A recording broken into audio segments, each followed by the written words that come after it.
I'd like to talk to you about a bit of an odd topic, I suppose, to do with knowledge.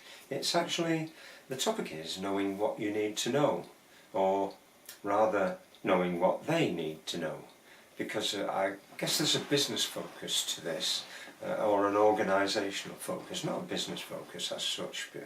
It would apply to any groups of people, where some people have to know things that other people don't, and there are some people in charge of controlling the whole thing, or managing the whole thing. So anything really, sports, governments, charities, but businesses, a lot, any business.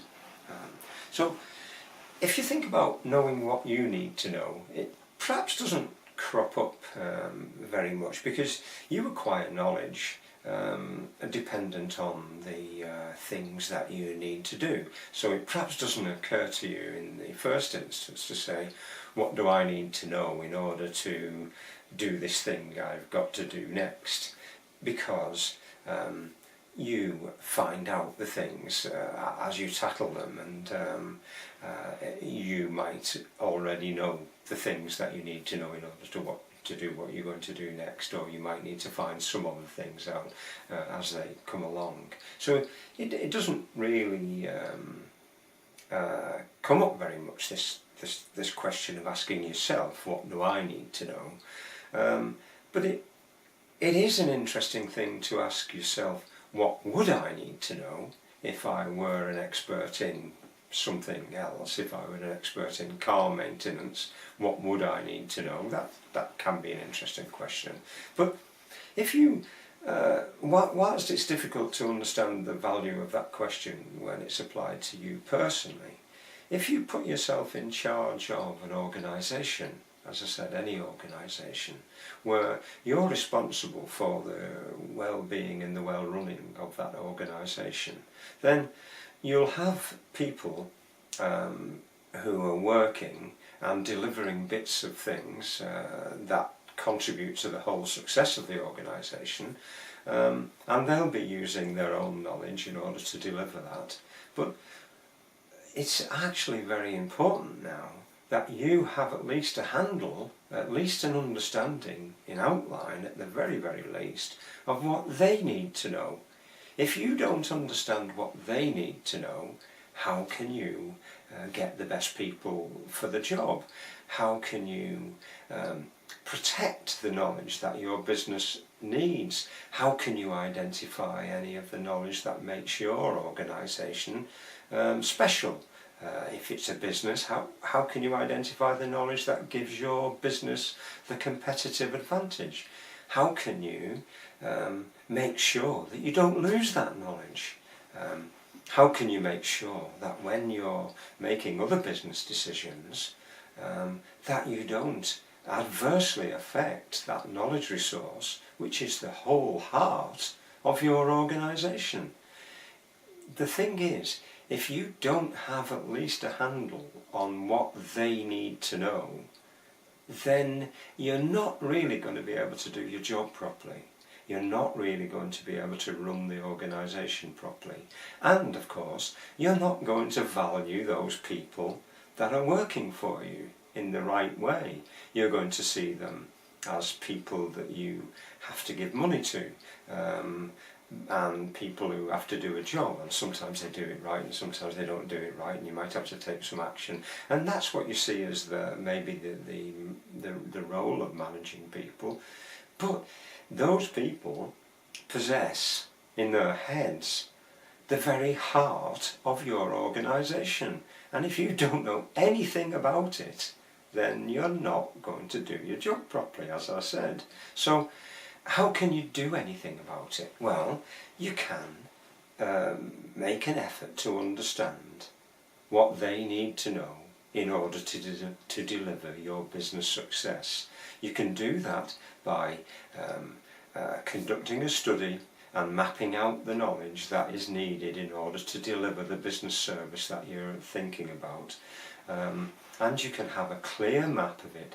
It won't mean that you have to know how to do all those things, but it will mean that now you can see what knowledge is being used. you can see it on a big chart or a map or whatever it might be, whatever form it might take.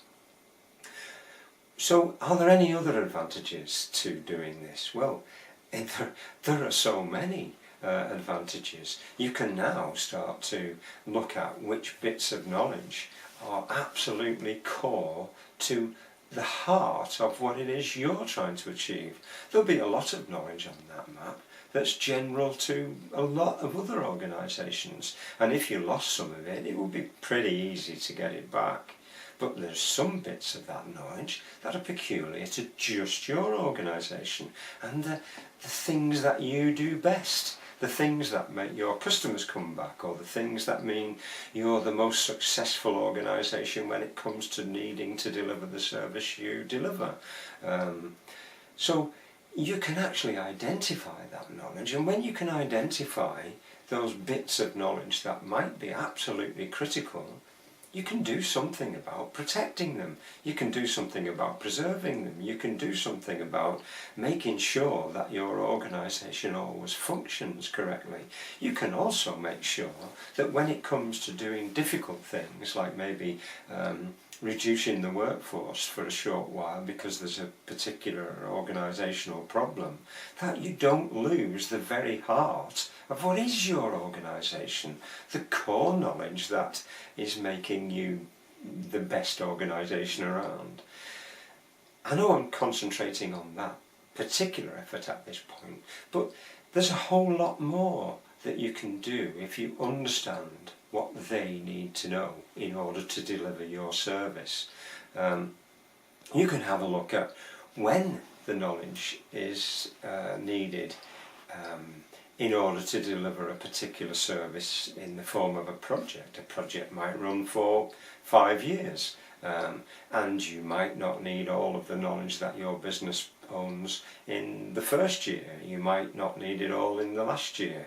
You might need different parts in the middle. And by having a map of what the knowledge is, you're in a really good place now to be able to look at which bits of that knowledge you need right away, which bits of the knowledge you only need at the end. And it helps you to manage your resources better if you can understand that sort of thing. It might also be that you might want to look at that knowledge on the map and say, how long does it take people who deliver that service for me, how long does it take them to acquire that knowledge? Is it something that they can do very easily? Is it something that they can just go on a course for and they've got it?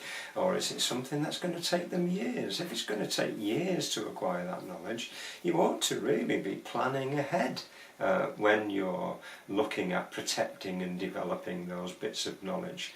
Where are you going to add new knowledge? Where is that going to come in the structure? In fact, there's a whole lot of